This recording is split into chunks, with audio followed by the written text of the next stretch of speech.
Hey, welcome. So you're thinking about buying a home. Awesome. But let's be real, it can feel like this massive, super complicated puzzle, right? Well, what if you had a map? That's exactly what we're doing today. We're going to lay out a clear, step-by-step roadmap that'll take you through the whole process and turn all that anxiety into straight-up confidence. All right, let's get into it.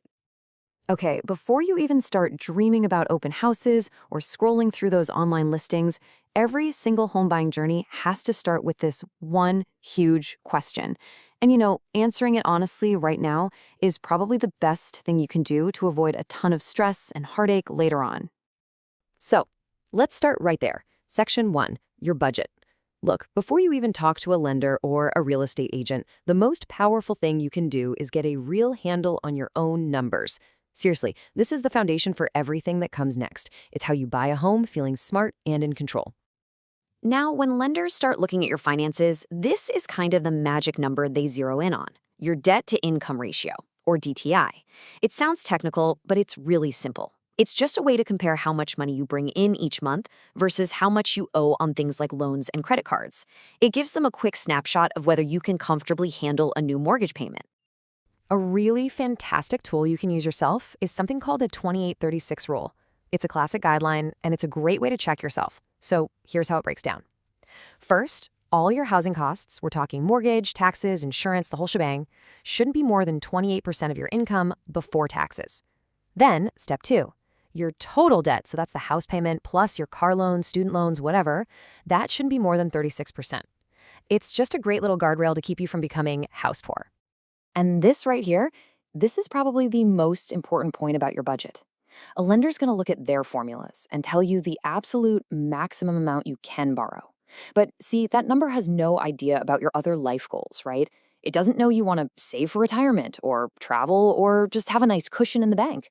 So the key is you decide what monthly payment feels comfortable for your life, not just what the bank says you can technically get. Okay, so once you've got that solid, comfortable budget in your head, it's time to move on to Section 2, getting your financing ready.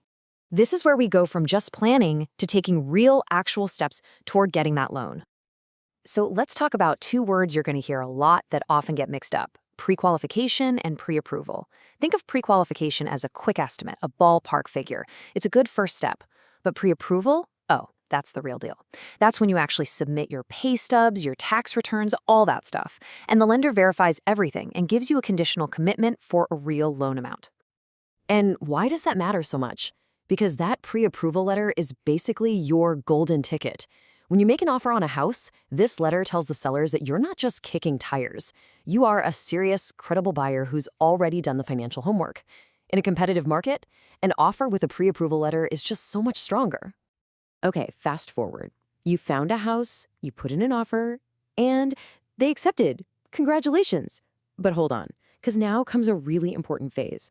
We're calling it Section 3, the reality check. This is where you do your homework to make sure the house is actually everything you think it is.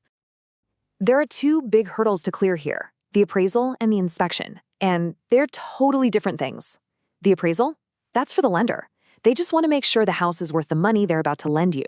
The inspection, on the other hand, that's 100% for you. It's a deep dive into the home's actual condition, roof, plumbing, electrical, to find any hidden problems before you buy it. I love this quote from Rocket Mortgage because it just sums it up so perfectly. The appraiser's job is all about the value. The inspector's job is to be your detective, looking for any potential issues or repairs you need to know about. One protects the bank's loan, the other protects your investment. You've made it through the reality check. The house is solid, and now we're on the final lap. Welcome to Section 4, crossing the finish line. The keys are so close you can almost feel them, but there are a couple of really important last steps. And maybe the most important final step is the walkthrough. This usually happens in the last 24 hours before you officially close. This is it. It's your absolute last chance to make sure the home is in the exact condition you agreed to buy it in before you sign that mountain of paperwork.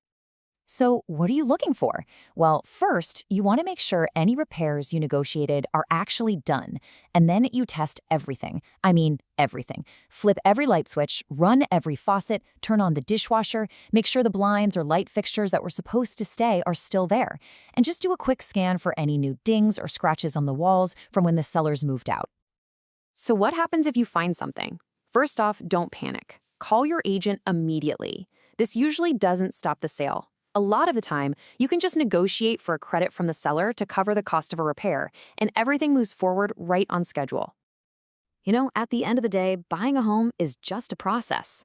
Sure, it has its twists and turns, but it's not some big mystery. When you follow a roadmap like this, starting with your budget, getting your financing in order, doing your inspections, and finishing strong at closing, you turn what feels overwhelming into something that's structured, manageable, and honestly, pretty exciting. Every big journey starts with that first step. And now you've got the map. You can see the whole path broken down into clear, logical stages. So the only question left is, are you ready to start the journey?